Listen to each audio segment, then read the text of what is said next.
Hello and welcome to Never a Truer Word, where we look at the words that people choose to use to see if they are telling the truth, the whole truth, and nothing but the truth. And this is a bonus episode looking at the last episode, which was a statement investigation into Ian Bailey's final interview and the words that Jules Thomas had to say on Ian Bailey's death, and looking at some of the audience comments that came through on that episode, because I thought there was a lot of interesting comments that came through, and it would be good to make something that deals with some of those comments and talks about them and responds to them in depth. First things first, if you haven't seen or listened to that episode, I would go and check that out. Otherwise, nothing in this episode is going to make any sense to you whatsoever. There's a link to that in the show description. So let's get into the comments. And the first one's from a name that's way too hard to say. I won't deal with the full comment because it's quite long, but they do start off by saying, repudiation was the word you were looking for. It was the word I was looking for. Thank you so much for that. Thank you so much for your comment. Thank you so much for providing the word that I couldn't say.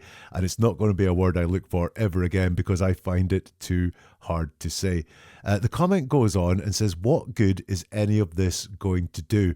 I can only answer for myself and say the reason that I make episodes like I do, looking at stories like this, is because I want to give people who are interested in the case or the story something to think about, using something that's not in most of the videos or most of the content that's there about a story like this. So that's the good that I hope it's going to do. It's going to bring more to the people who are interested in that story. And as I always say in my videos as well, I'm on a mission. I just think the world would be a better place if we all understood how to listen to people properly and understand what it is they're really saying behind the bluster, behind the misdirection, behind the qualifications and so on. So that's what's good, I think it is going to do. They do go on, then the full comment is underneath the YouTube version of the episode if you want to read the full comment. They make some really good points about true crime fans and how they behave at times, and I think those are really good and really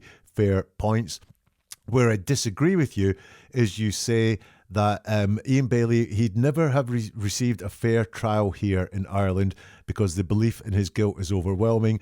I think that you are doing Ireland a disservice with that comment, because I think that it would be really easy in Ireland to find grown-ups to form a jury who can put aside any preconceptions they have, ignore anything they've held before, and look at the case, give with the evidence presented to them in court, and come to a true conclusion on that. I think that just saying that Irish people couldn't give Ian Bailey a fair trial is a disservice to Irish people.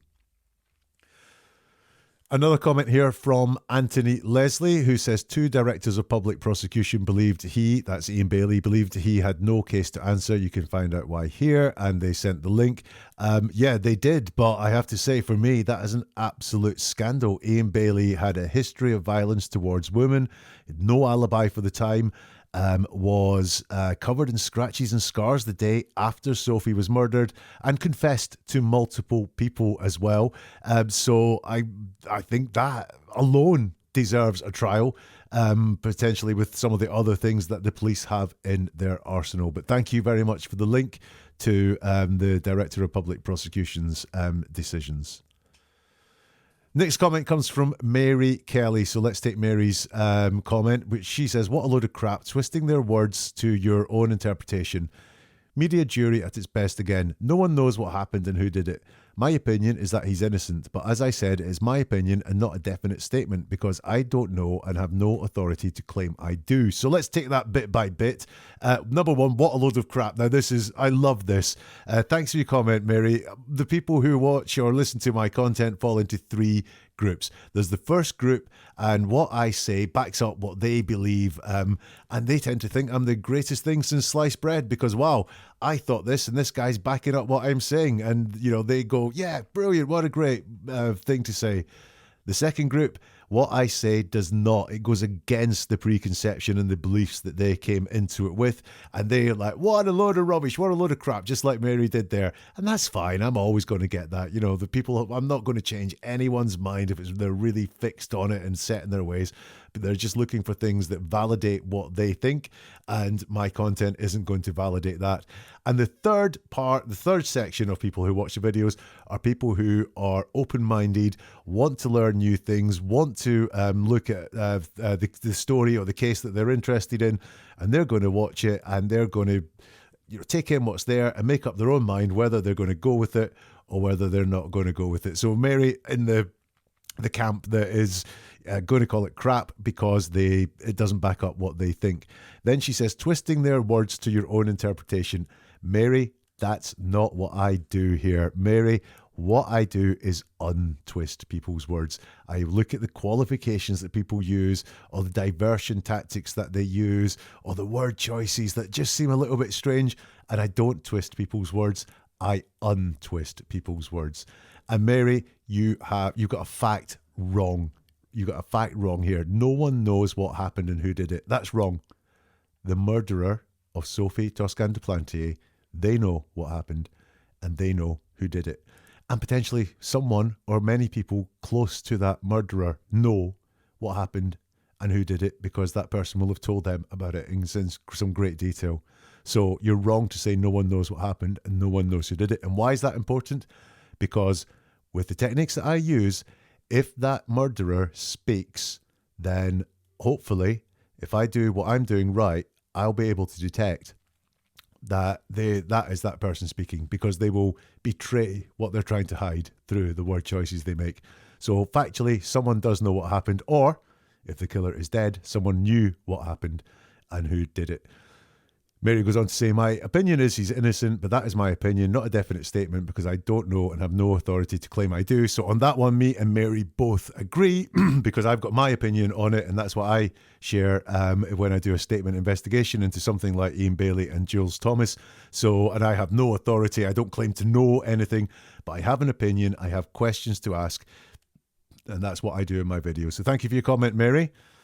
Akemi next says, I was asking myself if she insists, and I think she is Jules Thomas, I was asking myself if she insists in his innocence because she may have guilty knowledge and would be considered an accessory to the crime. Really good question, Akemi. It's entirely possible. Jules, I think, has always denied any part in the murder or any knowledge of what happened to Sophie Toscan de Plantier, to be fair to her.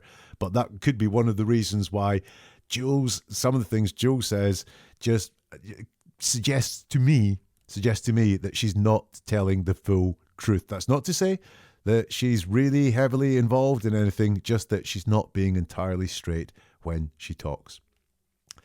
Miss Itsy Bitsy Spider, great name, said, in quotes, it isn't about believing he did it or not, which is something Jules said when we looked at the words that she spoke after Ian Bailey died. It isn't about believing he did it or not. That reminds me of the last interview Ian Bailey gave to Virgin Media, where he said, it doesn't matter if you're guilty or innocent. Now, thank you for bringing that one to my attention. I haven't seen Ian Bailey say that before. I couldn't find a recording of the interview you mentioned either. But it doesn't matter if you're guilty or innocent would be a classic Ian Bailey one. Number one, it mentions guilt first and innocence second. Well, why would that be? I'll leave that to your interpretation. And also, it doesn't matter if you're guilty or innocent is manipulative and controlling language. Always look out for someone telling you it doesn't matter such and such. The point is such and such. It's not about that. It's about this. That's the language of manipulation and control. Always be on the lookout for it. And the last comment comes from Agnes Finn, who says, you don't know if he did it, no proof. What about the missing bloody gate where the evidence was? The Kerry Babies case in 1984 forced to give a conviction and destroyed that girl's life, I think it is you mean there, Agnes. Thank you for your comment, Agnes. This is something that I see so often in true crime. You don't know if he did it, no proof. Right? Now, I don't know. I wasn't there. I don't know who murdered Sophie Toscan de Plantier, but no proof does not mean didn't do it. It really doesn't. Someone did it, and there is no proof that I know of that points to absolutely anyone. No proof is something that true crime people get really caught up into, but that just does not mean that no one did it. There is no proof anyone did it. It doesn't mean no one did it. It's just such a false logical fallacy.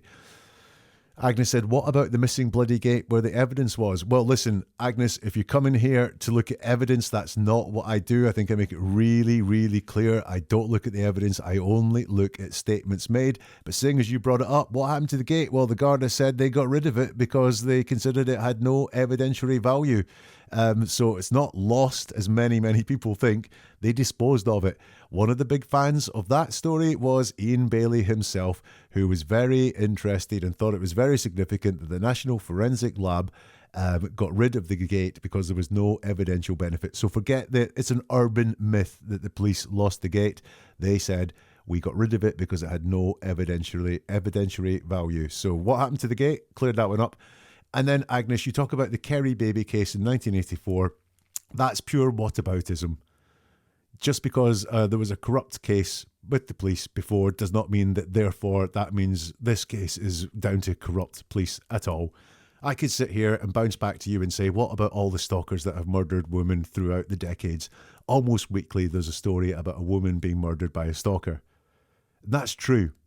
It doesn't mean Ian Bailey killed Sophie Toscan de Plantier any more than the Kerry baby case means that this also must be a fit-up. So it just doesn't make sense what you're saying, Agnes, I'm afraid. It just doesn't make sense.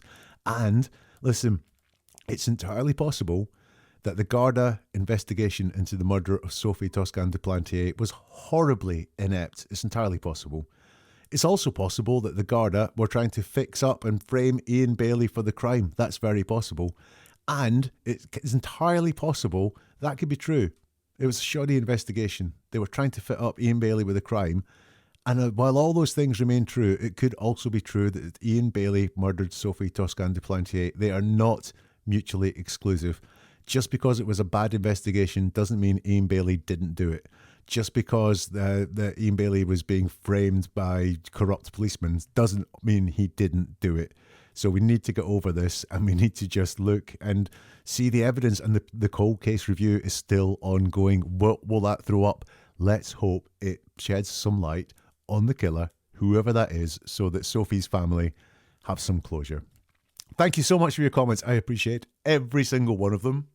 If you've got more to say, you can leave a comment here if you can on the platform. If you enjoy the content and the deep dive episodes, looking at the statements and the words that people use, hit the subscribe button or the follow button to make sure you get the content automatically. And we will see you again soon for something from Never a Truer Word.